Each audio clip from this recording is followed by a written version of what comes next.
It's 10 minutes. Take it away. Okay, great. Yes, so my name is Sherri Williams, and I'm a business English and communications trainer, and I'm based in Berlin, Germany. I grew up in the US and also spent many years in Canada, and now I'm in Berlin teaching mostly adults to do all kinds of things, presentations, business skills. Yeah. So I wanted to share with you my career path today in a format known as the hero's journey. And this is actually from a exercise I do with my students. So if you find it interesting, at the end, I'm going to give you a worksheet you can use with your students if you like. I normally do this as a 2 to 3 minute speaking exercise. So I'm going to pad it today with a few extra stories and things. But of course, you can make it any length you like. So how many of you are familiar with the hero's journey? Have you heard of this before?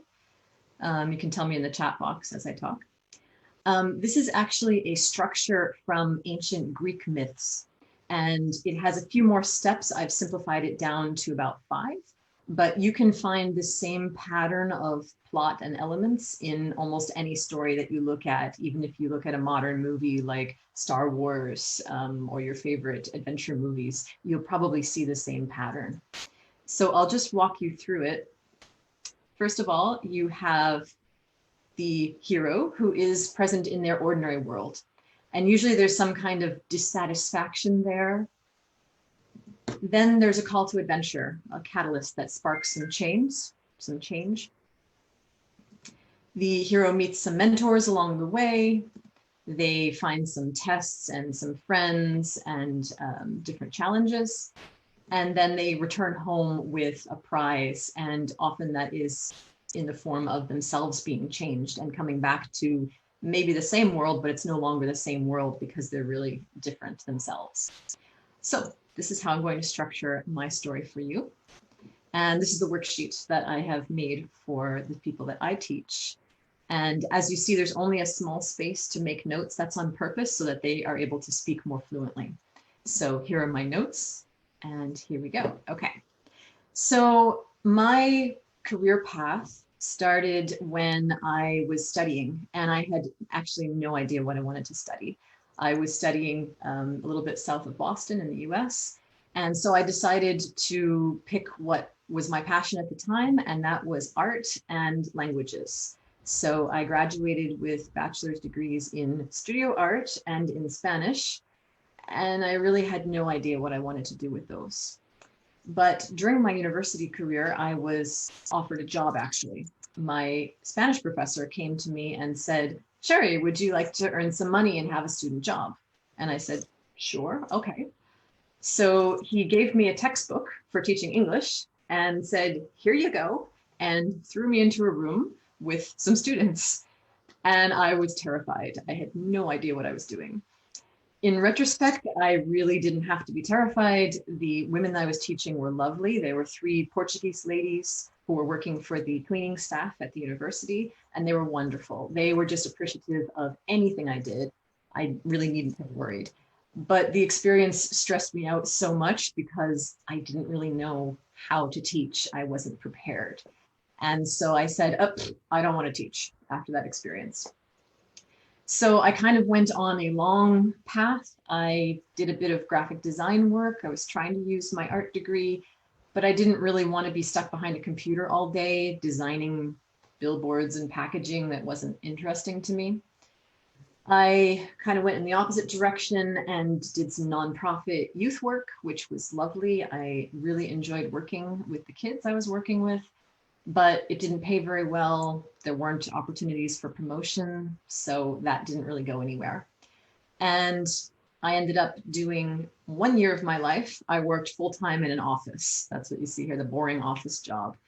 And that was actually a nice place to work. I loved my colleagues. I enjoyed the work I was doing, but it just was kind of rotting my soul to be sitting in front of a computer all day. I had a windowless office too, which wasn't so nice. And I just felt like, this is just not me. And the change came, my call to adventure came when my boss said, "Hey, we want to give you a promotion. You're doing such a good job here." And I said, "Oh, thank you very much, but actually, I think I'm going to leave."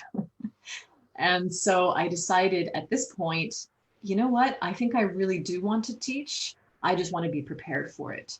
So I was living in Montreal at the time. I decided to enroll in a CELTA program. So I did my CELTA course in 2012. And that was really, really great because it was exactly what I needed to learn in order to be able to teach. And I felt finally prepared. Around 6 or 8 months later, my husband was also looking for work. And we said, wow, we're both looking for work at the same time. That never really happens. And we had been saying for a while, we kind of want to get out of Montreal. You know, things had changed, friends had moved on. We said, I think it's time for a change. So we said, let's take this opportunity, let's bust up our lives, do something completely different. And we moved to Berlin, Germany, which was completely different. So I had had some great support from my CELTA trainers who kind of gave me some tips for getting started. And when I got to Berlin, I think the biggest help was really joining a local teachers association. And that was ELTAB, the English Language Teachers Association of Berlin and Brandenburg. There, I found some really wonderful people. They gave me some ideas on how to look for work. It was a little stressful at the beginning because I needed to get a visa. I was given a temporary visa and then told, okay, you have 2 months, you have to come back to the visa office with work contracts in your hand to show that you can support yourself and stay in Germany. And that was really hard. I went from language school to language school. Nobody was hiring. It was really tough. But eventually I got a couple language schools to say, okay, we'll sign a form that says, if we have some work, we'll hire you. And that was enough to get the visa. And then I gradually, through word of mouth, mostly with other teachers, I found out some, good places to work. Someone was leaving a job, so they let me take over. And really through that networking, I got some great jobs. I remember my very first job was interesting. I was actually working for a job center where people who were changing careers or needing to find work for some reason were going because they're finding difficulty finding a new job. And as part of the program, they needed to improve their English skills. And they were motivated, but it was a very difficult assignment because the program itself was not really managed very well. There were some issues with the organization, and the people were frustrated about that. But for the most part, it was a good experience. They worked hard, and I tried to make the course as interesting as possible and as useful as possible. But what was interesting with that is I was mailed the course books to use all the materials. And I opened the box and I found the course book and I found some supplementary materials with audio exercises. And the audio exercises were on cassette tapes. And I picked them up and I said, oh, this is interesting. Have I traveled back in time to 1980? How am I going to play these cassette tapes? I had no way to play them. But it was okay because they were supplementary materials. I didn't really need them, but it was just one of the challenges that I faced in my assignments.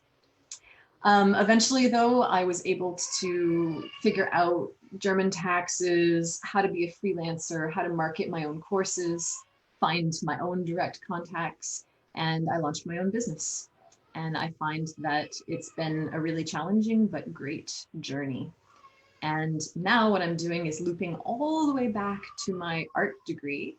And I'm using, like what you see here, I'm developing ways of bringing my creativity and my original passion of art into my teaching. And that's been a lot of fun. So if you would like a copy of what I just used to explain my journey, feel free to email me. I also have a couple other springboards. I call them visual springboards on my website. And those, I would just really like to get some feedback on them. Yeah, so if you're interested, let me know. And that is my journey. Thanks for listening. Great. And you even have 20 seconds left. Woohoo. Great work. Well, thanks so much for being here, Sherri. And we'll, I know, be seeing a lot more of you in the future, everywhere. Yes.